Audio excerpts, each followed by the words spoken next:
Hello everyone, good morning, welcome back to my channel, welcome to new blog. তো আজকে আমি সকালবেলা obviously ঘুম থেকে উঠে গেছি। আর উঠতে একটু দেরি হয়েছে, অ্যাকচুয়ালি জানি না কালকে থেকে শরীরটা খুব খারাপ লাগছে, ইনফ্যাক্ট এখনও খারাপ লাগছে, মাথাটা কীরকম ধরে আছে, বাট কিছু করার নেই, ঘুম থেকে উঠতে হবে। যাই হোক, আর কি বলবো। চলো পিনু কী করছে তোমাদের দেখানো যাক। এই যে পিন্টু পিন্টু আজ আমার আগেই উঠে গেছে। ওর আজকে হচ্ছে এক নতুন জায়গায় পড়তে হবে। কিন্তু তোর তো ব্যান্ডের চোখ উল্টে গেছে, উল্টো পড়ে আছিস। আর এখানে সাবু খাচ্ছিল পিন্টু, তাই তো পিন্টু?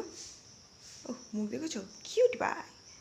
তোমাদের একটা জিনিস দেখায়, তো তোমরা নিশ্চয়ই আগে অনেক ভিডিওতে যদি যারা প্রথম থেকে দেখো, যে মাঝখানে আমার ফ্রেন্ড আমার বাড়িতে এসেছিলো, এসে কয়েকদিন ছিল। তো ও এই ঘরটাতে ছিল, ঠিক আছে। তো এই ঘরটাতে আমরা যে ঘরে থাকি সেই ঘরে থাকতে থাকতে আমাদের হয়ে গেছে, মানে অভ্যাস হয়ে গেছে। কিন্তু ও কী করেছে দেখো, এই ঘরে ফ্যানের সুইচে এফ, লাইটের সুইচে এল, এইগুলো লিখে রেখেছে। ইনফ্যাক্ট আমার এখন সুবিধা হয়, যখন আমি ঘরে ঢুকি আমি বুঝতে পারি না, এগুলো দেখে আমার মনে পড়ে। কেন যাবো? আচ্ছা, আমি কেন তোকে তুই আজকে নতুন পড়তে যাবি সেই কাহিনিটা সবাইকে বলি, তুই তো তখন একটু গানটা প্র্যাকটিস করে নে। ছাদে এলাম সকালবেলা, রোদ্র উঠেছে তো বেশ ভালোই আজকে। আর এই হাওয়া হচ্ছে প্রচণ্ড। এইরকম যে কালকের আমি একটু বসেই বলি, আমার ভালো লাগছে না দাঁড়িয়ে থাকতে আছি। ব্যাপারটা হচ্ছে এইরকম যে ওকে তো এতদিন ধরে আর্টস গ্রুপ আমি পড়িয়েছি, মানে ইতিহাস, ভূগোল, বাংলা। তো সেক্ষেত্রে ও এখন 8-এ পড়ে, ওর এতদিন কোনো টিচার দেওয়া হয়নি আর্টস গ্রুপের জন্য। তো আমার যখন টাইম হতো আমি ওকে পড়িয়ে দিতাম। কিন্তু কথা হচ্ছে ওই হয় না, ঘরের লোক তো, আমার কথা একদমই শোনে না, একদমই না, ঠিক আছে। এমনি সময় আমার মা আমার উপর চিৎকার করবে। আমার কথা হচ্ছে যে আমি যখন আর্টস গ্রুপ পড়ে স্কুল পাস করেছি, আমার স্ট্রিম আর্টস ছিল, আর বাই গড গ্রেস আমি খুব খারাপ স্টুডেন্ট নই, ঠিক আছে। আমার খুব ভালোই নাম্বার আসতো আর্টস গ্রুপে, বিকজ যে জিনিসটা আমার ভালো লাগে, আমার সায়েন্স আমার ভালো লাগে না পড়তে, আর আমার ম্যাথস আমার মাথার উপর দিয়ে চলে যায়, ঠিক আছে। তো যে জিনিসটা আমার ভালো লাগে বেসিক্যালি, মানে এই নয় যে মুখস্থ করার জন্য, মানে আমার জিওগ্রাফি বুঝতে, হিস্ট্রি, মানে হিস্ট্রি পড়তে খুব ভালো লাগে, ঠিক আছে। তো যাই হোক, ওই জন্য আমি ওকে পড়াতাম, ওকে গল্প করে করে বুঝিয়ে বুঝিয়ে যে এই জন্য এই হয়েছে, ওই জন্য ওই হয়েছে। দেখো, যারা সায়েন্স ভালোবাসে তাদের ব্যাপারটা আলাদা, কিন্তু যারা আর্টস ভালোবাসে তারা কেন ভালোবেসে পড়ে, যারা তারা বলতে পারবে কেন তারা ভালোবাসে, ঠিক আছে। অনেকে মনে করে যে হ্যাঁ সায়েন্স পড়তে পারে না তাই আর্টস ওদের ফেভারিট, বাট তেমন কিছু না, ঠিক আছে। আমার আর্টস খুব সত্যি খুব ভালো লাগে। তো হোয়াটএভার, ওই জন্য ভালোবেসেই ওকে পড়াতাম।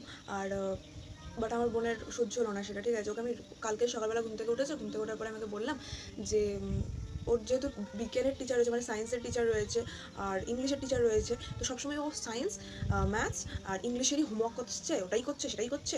ইতিহাস ভূগোলগুলো যে আমি লিখিয়ে দিই যেটা পড়বে তার কোনো মানে আমাকে তোয়াক্কাই করে না। তো কাল সকালবেলা আমার 2বার বলেছি, 4বার বলেছি, আমার মাথাটা গরম হয়ে গেছে তারপরে, ঠিক আছে। তো চট তো কষাতে পারিনি, কারণ সকালবেলা মারধর করার ইচ্ছা হচ্ছিল না। এমনি সময় মারধর করতে গেলে এবার আমি কি আমার বোনকে একেবারে লাই দিয়ে দিয়ে মাথায় ওঠাচ্ছি, তাও না, আমি কিন্তু ওকে মারি, মাঝে সাথে মারা মারা হয়ে গেলে, যদি বাচ্চাদের মারা উচিত নয়, বাট চাই, যাই হোক। তো ওই জন্য আমি এতদিন মা আমাকে বলছিল যে মাস্টার দিই মাস্টার দিই মাস্টার দিই, বললাম না, দিতে হবে না, অ্যাটলিস্ট 9-এ উঠুক, পরের বছর থেকে নয় ও মাস্টার দিও। বাট কালকে মাথা গরম হয়ে গেলে, যাও মা এক্ষুনি মাস্টার ঠিক করে আসো, ওকে দূর করো বাড়ি থেকে, পড়াশোনা করে যখন লোকের কাছে গিয়ে মার খাওয়ার ভয়ে থাকতে হবে তখন পড়াশোনা করবে। তাদের অবস্থা সব কবে থেকে এইগুলো পড়ে রয়েছে এখানটাতে, এগুলো বোধহয় এখানে এভাবেই পড়ে থাকবে। আর এই সেই গাছটা, এই গাছটা হচ্ছে আমার একটা ফ্রেন্ড আমাকে দিয়েছিল, ফ্রেন্ড বলবো কি বলবো জানি না, ঠিক আছে। তখন আমি ক্লাস 11-এ পড়তাম, 11, 10, 11, মানে তার সাথে আমার ক্লাস 1 থেকে ফ্রেন্ডশিপ, ক্লাস 12 পর্যন্ত। তারপর আমাকে বাঁশ টাঁশ দিয়ে চলে গেছে, মানে ফাঁসিয়ে দিয়ে। যাই হোক, একটা মেয়েই ছিল, তোর বাড়িতে গাছ ছিল, তখন থেকে একটাই আমাকে ওই ডান্ডা দিয়েছিল, সেখান থেকে আমি এত বড় একটা গাছ করেছি, বা ও হয়েছে ওর মতো। দেখ, তুই যদি, আমি জানি তুই ব্লগগুলো দেখিস না, কারণ ও আমার ফ্রেন্ড লিস্টে নেই, আর তুই যদি কখনও ব্লগগুলো দেখে থাকিস, দেখ তুই আমার সাথে কত বড় বাটপারি করেছিস, তারপরেও কিন্তু আমি তো স্মৃতিটা রেখে দিয়েছি, আমি চাইলে ফেলে দিতে পারতাম, বাট স্টিল 12 বছরের সম্পর্ক তুই ধোকা দিতে পারিস, আমি তো আর পারি না। এই গেটটার উপরে পিনোর অনেকগুলো ছবি রয়েছে, আমি তোমাদের পাশে দেখিয়ে দেবো এইখানটায়, বাট এই গেটটা কোথায় লাগানো ছিল আমার এই মুহূর্তে মনে পড়ছে না। ছোটোবেলায় তো বাড়িঘরের অনেক পরিবর্তন হয়েছে, আমি ভুলে গেছি কোথায় ছিল এই গেটটা। ও হ্যাঁ, ছোটোবেলায় একেবারে আমাদের বাড়ি তো একটা ওই ঘেরা ছিল, ওই ঘেরার মুখটা এইটার গেটটা দেওয়া ছিল যতটা সম্ভব। কত বছর আগের কথা আর মনে থাকে, বুড়ো হয়ে যাচ্ছি না। হাওয়াটা সেই মারাত্মক হচ্ছে, কিন্তু ব্যাপক হাওয়া হচ্ছে এখানে। তোমরা অনেকেই দেখেছো, অনেকেই হয়তো দেখোনি, এই জায়গাটা আগে পুরো, ওটা না অন্যের জায়গা, ওটাও ছিল না যাও, এখানটায় যে পাঁচিল টাচিল দেওয়া, কোনো পাঁচিল ছিল না, শুধু কলা গাছ ছিল, মানে পুরো জায়গাটা একজনের ছিল, সেই এখান থেকে শুরু করে ওই একেবারে লাস্ট পর্যন্ত, ওই যত বড় গাছ দেখতে পাচ্ছ ওই পর্যন্ত পুরো কলা গাছ দেওয়া ছিল। আর ওই জায়গাটা ফাঁকা ছিল, ওটা অন্যজনের জায়গা, বাট ফাঁকা ছিল। আর ওইখান থেকে শুরু করে এই পর্যন্ত পুরো সুন্দর করে সারি সারি করে কলা গাছ দেওয়া ছিল, মাঝখানে রাস্তার মতো ছিল, পরিষ্কার থাকতো সবসময়। আর ওখানে একটা বেল গাছ, এইটা হচ্ছে একটা বেল গাছ, ওর তলায় গিয়ে আমি শীতকালে মাদুর পেতে বসতাম, ঠিক আছে। এখন সব জঙ্গল হয়ে গেছে, যে যার জায়গা প্লট করে বিক্রি করে দিয়ে চাষবাস করে কেউ কেউ এরকমই দেখতে পাচ্ছ কিরকম পড়ে রয়েছে। বাট এখানটায় যেটা বলার আমার বিষয়, যে এখানটা আমি সাইকেল চড়া শিখেছিলাম, তাও অনেক বড় বয়সে গিয়ে। আর এই এতটাই ফাঁকা ছিল যে আমি এখান থেকেই সাইকেল চড়া শিখেছিলাম। ওই জায়গাটা হচ্ছে একটু উঁচু রয়েছে এই জায়গাটার তুলনায়, তো ওখান থেকে মা ছেড়ে দিত পিছন থেকে সাইকেলটা ধরে, যখন শিখে গেছি। আর আমি এই পর্যন্ত আসতাম, এই রাস্তা পর্যন্ত। আর যখন শিখতে পারিনি, প্রথম শিখছি, তখন তো মা ওই পিছনে ধরেই থাকতো, মাও ছুটতো, আমিও সাইকেলের পিছনে ছুটতাম, মানে সাইকেলের সাথে ছুটতাম। যাই হোক, এই জায়গাটা এরকম হয়ে গেছে, বা এই জায়গাটার পিছনে অনেক অনেক স্মৃতি রয়েছে। এইখানটায় আমাদের একটা ছিল, নারকেল গাছ ছিল, আর এখানটাতে একটা নারকেল গাছ ছিল। আর যখন বাড়ি করার সময় হয় তখন নারকেল গাছ তো কাটতে হয়, কারণ প্রথমে আমাদের টালির চাল ছিল, নারকেল পড়লে সেই টালি শেষ হয়ে যেত। আর এই দেখো, কালকে আমাদের এই পাইপ বসানো হয়েছিল, মানে কালকে বসানো অনেক দিন আগে বসানো হয়েছিল, ওই জন্য খোটা ছিল ওখানটায়, ঠিক আছে। এবার বর্ষাকাল পড়ছে, জানি না কারা এরকম করলো, বা যারা করে ভাড়া করেছে এই জায়গাটা, এরকম হয়তো পঞ্চায়েত থেকেই করেছি, জায়গাটা এরকম বন্ধ করে দিয়েছে। বাট আমাদের পাড়ার কুকুরগুলো তাদের প্রথম পায়ের ছাপ দিয়ে দিয়েছে, মানুষ না দিক, তারাই তো আগে, তাই না? কি সুন্দর যেন ফুল ফুটেছে ওখানে। আর এই যে এত বাতাবি লেবু ঝুলছে, একটাও ভালো খেতে হয় না এগুলো। এদিকে একটা, এই দেখো, এটা কি বলো তো, এটা হচ্ছে আঁশফলের দানা, ঠিক আছে।